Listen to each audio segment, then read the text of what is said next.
esse tema que você traz, ele toca na questão da discussão que a gente chama de representatividade do Conselho, né? Representatividade e a questão do poder. Porque o Conselho de Segurança nada mais é ou nada menos do que a aliança que foi criada para manter a paz no mundo.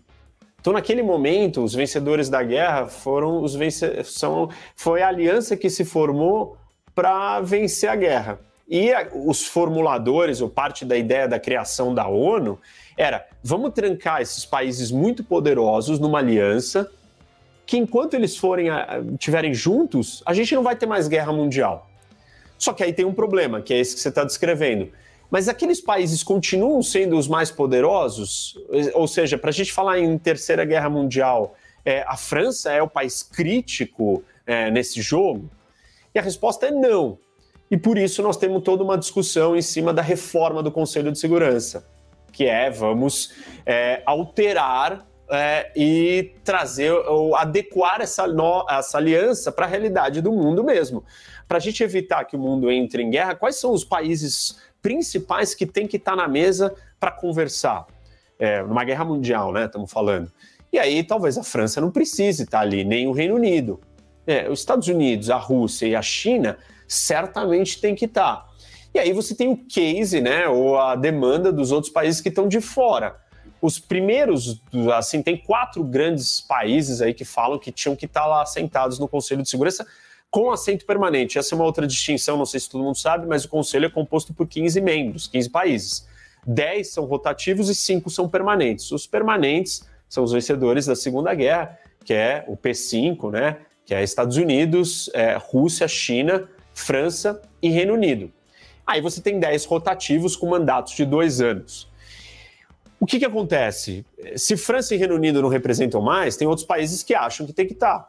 E aí você tem 4 países que a gente chama do G4, que são os países que formaram um grupo e falam: nós temos que estar sentados ali. 2 deles são os perdedores da Segunda Guerra, que são respectivamente a terceira e a quarta economia, que é Japão e Alemanha, que não sentam na mesa porque perderam a guerra, mas são potências, têm um papel importante no mundo.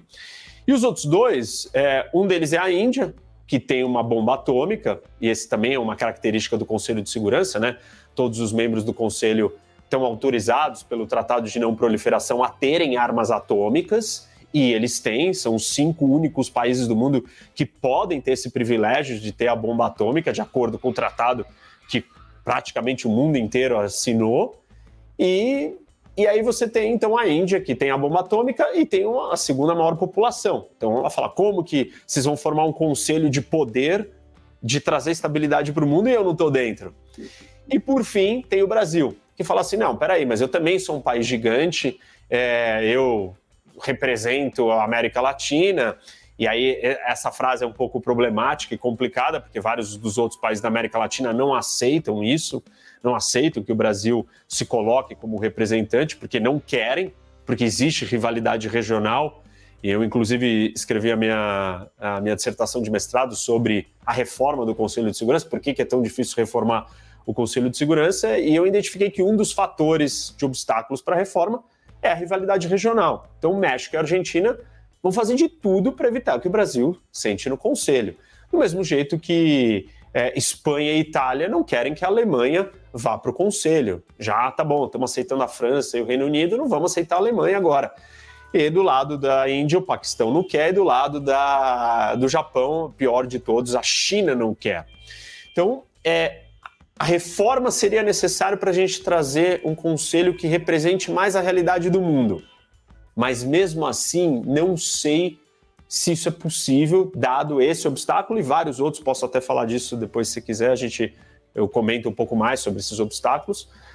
Mas esse é o problema. Então, o conselho está travado e isso faz dele ficar um pouco obsoleto. Ele perde um pouco da sua legitimidade.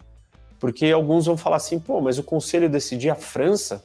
Por que a França está sentada ali, né? O que ela tem? Ela só tem o status do passado, mas o passado já foi. A gente está olhando para o presente, lidando com o presente e olhando para o futuro. E isso é complicado. Isso enfraquece as decisões do Conselho sobre o ponto de vista de muitos.